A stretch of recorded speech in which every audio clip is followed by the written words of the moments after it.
Flack math! Give me some math and I'll give you some flack. Flack math!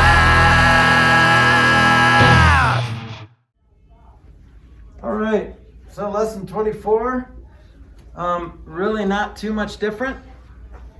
What's the next property that we're going to talk about? We talked about the addition property of equality, which means you can add whatever you want to one side as long as you add the same to the other. The same goes for subtraction, because you can add a negative, which is also subtracting.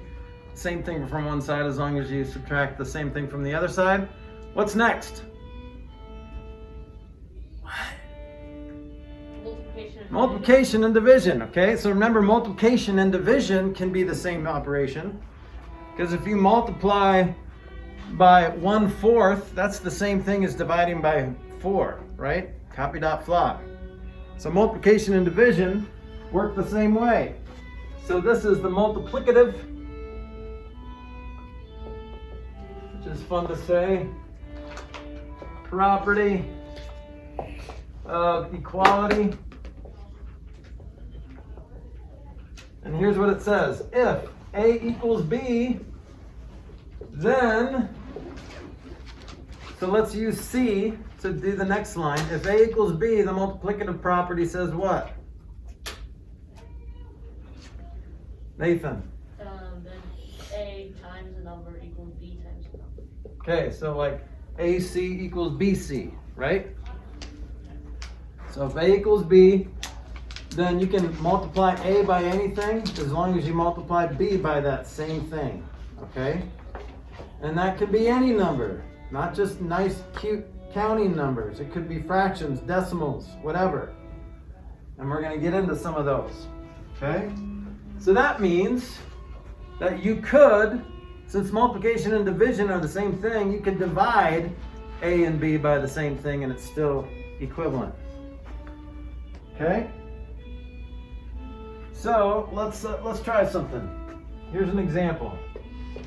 Now I know that you know that I know that you know that I know that x is 4, right? Because 5 times 4 is 20. But let's solve this algebraically. Let's solve this equation. So look, the main rule, the main goal is to what? Get the variable, which is x, by itself. Is x by itself on the left side?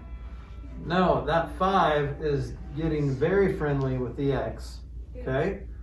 How do you get rid of that 5? Divide, because remember, you do the opposite operation. So I like to use my red pen for division. So whatever you do to one side, remember, you have to do it to the other. So now my math problem on the right side is 20 divided by 5, which is 4, okay? We solved this algebraically and uniformly. It feels good to do the same thing to both sides. Feels right, symmetric, beautiful. And then we get to cancel it out, and then we're left with x equals 20 over 5, which is, simplify it, just 4, okay? Let's try another one. So this, why does this have to do with the multiplication property? Because technically we could have done this equation like this. To get rid of that 5, I don't want a 5x on the left side. I just want x, or 1x, right? So how do you do that? If you do multiply by 1/5, what's 1/5 times 5? Well, 1, right? And 20 times 1/5 is 20 over 5, which is 4. So x equals 4. Now this way overcomplicated, right? Like don't solve the equation like this. But this is why this works. Because remember, subtracting something is like the additive property of equality because you're adding a negative. Well, dividing something is also part of the multiplication property of equality, okay? Because you can turn any multiplication problem into a division problem and vice versa. Okay, let's try another one. So this is a little bit tougher, but remember, your goal is to just have an x on one side. 2/5 x equals 7. Well, there's the fraction, but it complicates things, yes, but the same rules apply. What is the 2/5 doing to the x? Multiplying. So how do you get rid of something that's being multiplied? Divide. So we're dividing by 2/5, both sides. That cancels and we don't have to deal with that left side anymore because we have x by itself. Well, this is 7 divided by 2/5. How do you do that math problem? Copy dot flop. Copy dot flop. So copy and then dot the division and then flop what you're dividing. So 7 over 1 dot 5/2. Do you see how we copy dot flopped that? Okay, so cool. Well, that's just what, 35/2? And you're done. What we ended up doing is this way to do it. You could just multiply by the reciprocal. The reciprocal of 5 is 1/5. That overcomplicated it here, but it would have saved us a step in that second example. Because multiplying by 5/2 will get rid of that 2/5 right away. But if it's easier for you to just, okay, I'm going to follow the steps, do the opposite operation. It's being multiplied, so I'm going to divide it. Copy dot flop and you're done. Okay? Same concept. This is the same kind of equation. The fraction is just fraction it up a little bit. Okay? Complicated. All right. 4 more examples and then we're done until next week. Okay? All right, copy this down on your paper, see if you can do it.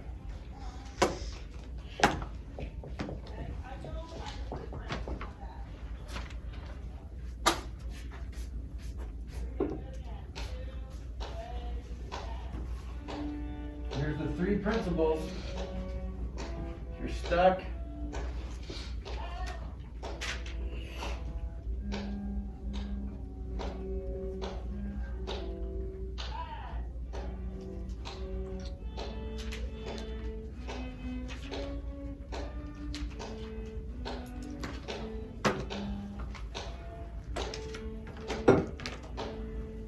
done? Did you not finish? What'd you get for x? 4/3. 4/3? 3/4? So, okay. Makes sense that they would be upside down, like maybe somebody forgot to flop something or whatever. Anyone else get a different answer than 4/3 or 3/4?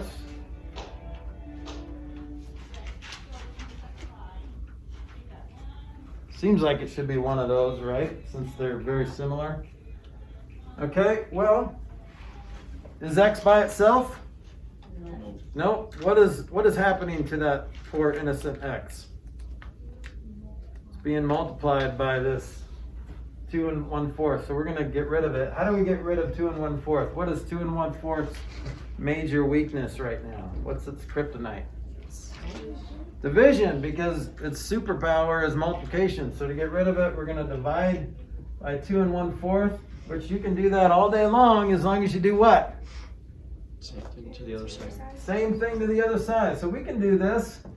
We know how to divide a whole number by a mixed number, right? You remember doing that in pre-algebra and math 7? So that's just 3 copy dot flop. Uh-oh, we don't have anything to flop. So what do you need to do to that first? Mixed number. Mixed number, so that's just 9/4, right? So now when you flop 9/4, you get 4/9. So far so good? Okay, we can cross reduce if you want, or you can just multiply across and then reduce. 3/9 is 1/3, so x equals 4/3. How's that feel? A little more complicated than something like 5x equals 20. But see, we did the same steps. We did the same math. We had to add a couple more little steps because they're fractions. We had to change a mixed number to improper. Mixed numbers are the enemy of algebra. So whenever you see a mixed number, your first knee-jerk reaction should be to change it to improper. So you don't always have to, but if you don't know what to do next, just do that. Okay? And then we had to divide fractions, so we had to copy that flop and make it a little more ink on the board, but really we did the same thing. We just divided what x was being multiplied by. Yes? Yep. Okay. 3 more examples.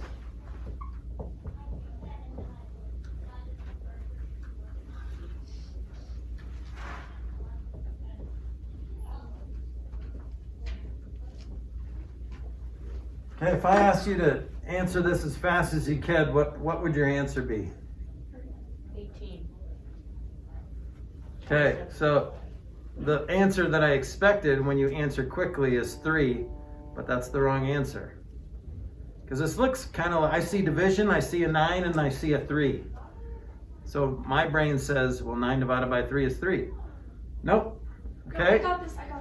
So, 20. Hey, push. 3 times 9. It's x on one side, 27. Yeah, good. I could have told you that.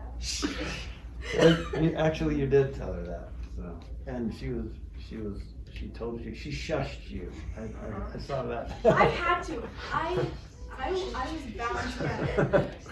And you did. Well done, both of you. Okay, so we can still apply these rules, right? So your goal is to get x by itself. X is not by itself. That 3 is with the x. But what is that 3 doing? What's the operation?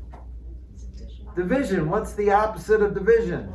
Multiplication. So look what I'm going to do. I'm going to say times 3 times 3. Everybody okay with that? It's just See how it confusing. feels even? Right shoulder, left shoulder, evenly tapped. Okay? So boom, that cancels. That's beautiful. And we're just left with an x. And then this math problem, 9 times 3 is 27. Okay? So this was one of those math problems in math 7 that you're like, okay, if you're missing the first number, then you have to multiply, but if you're missing the second number, you have to do another division problem. You don't have to worry about that anymore. You just have to solve this equation by doing the opposite operations to get the variable by itself. That's it. Okay? It'll get more complicated, and that's why we'll eventually start looking at these steps to solving equations. But for now, you need to understand the overarching 3 principles.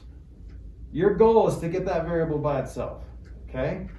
So you have to do whatever it takes. You have to get rid of stuff. To get rid of stuff, you have to do opposite operations. And then whatever you do to one side, you do to the other. Okay? All right, 2 more examples. And I'm going to Saxonate it. So I'm going to try to complicate you. I'm going to try to confuse you. Okay, here's the next example. Example 5, x over 2.5 equals 7. Solve that equation. X over 2.5 equals 7.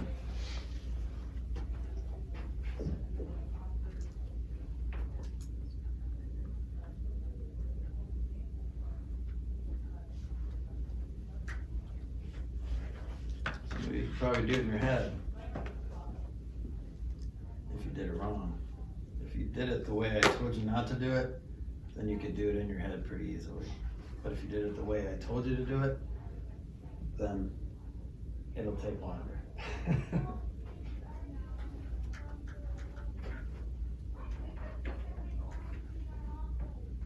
you have an answer already? I got it. All right, so you get to go first. So, Since Cheyenne stole your thunder last time. I'm sorry. X equals 17.5. Yeah, that's what I got. Is that what you got, Zan? 17.5 or 35 halves? I got 35 halves. All right, good. So what do we do? What's being done to that poor little x? It's being divided by 2.5. So how do you get rid of that 2.5? multiply by 2.5, but we don't like mixed numbers, right? So what is that, 5 halves? Times 5 halves times 5 halves. X equals 35 halves, right? Because when you multiply a whole number by a fraction, you put it over 1. And that's 17.5 or 17.5. Okay? If you left it, because multiplying by 2.5 isn't terrible, right? You can multiply 7 by 2, get 14, and then another half of that, another half of 7 is 3.5, so 14 plus 3.5 is 17.5. Is that what you did? Okay, so multiplying by 2.5, that's the only time that I'm like, oh, well, maybe we don't have to change it to an improper fraction, okay? If you can do that without doing that, great, but most of the time, and I wouldn't tell pre-algebra or math 7 students this, because honestly, they probably can't handle that shortcut information, okay? Because they need to understand how to multiply fractions correctly first before you can discover some shortcuts, okay? So, you guys good with that problem? Does that feel all right? Okay, one last one.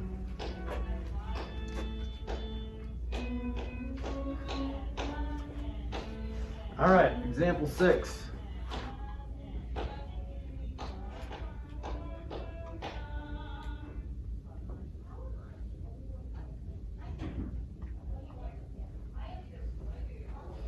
Okay, try that one.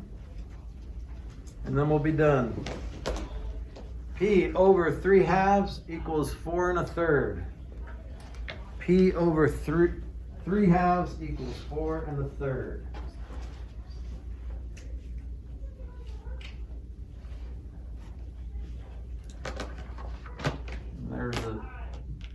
I'm thinking some of you, at least one of you, is going to make the mistake that I think you're going to make. I'm not doubting your ability. I just know that every year, statistically, at least somebody makes this mistake. And in some years, all of my students make the same mistake.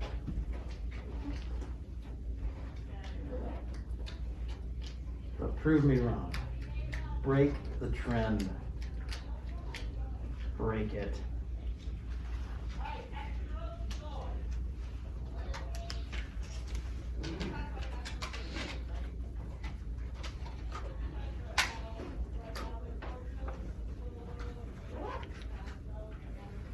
You doing it in your head?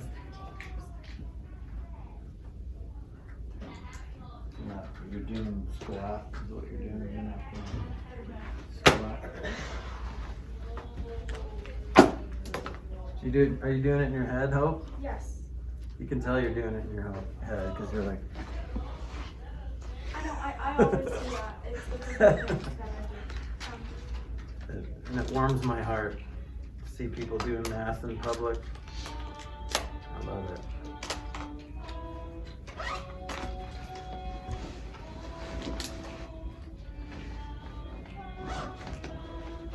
over 6.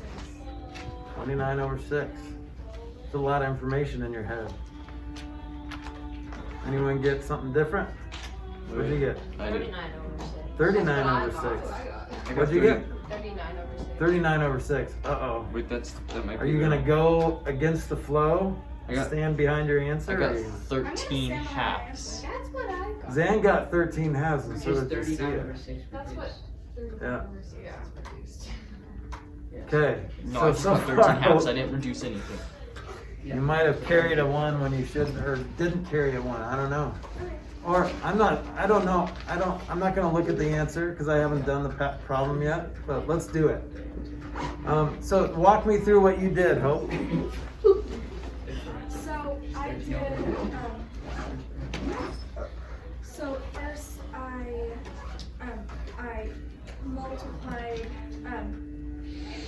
3 over 2. Okay, so you multiplied by 3 halves, and you did the same thing over here, right? Yep.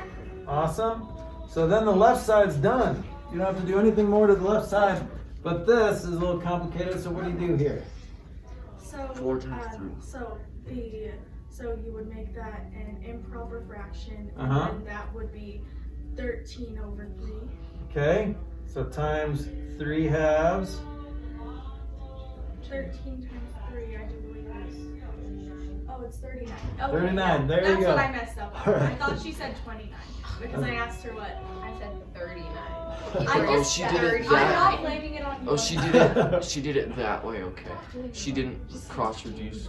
Yeah, So so I said 39. now if you get 39/6, you can reduce it because 3 goes into both of those. I don't cross reduce. I find it weird. It's really. That's fine. You can do it that way, Hope, but you miss out on this fun. Look at this fun. Pow! And then I'm just left with 13 halves. No, no one did what I thought they would do. You know what I thought you would do? What?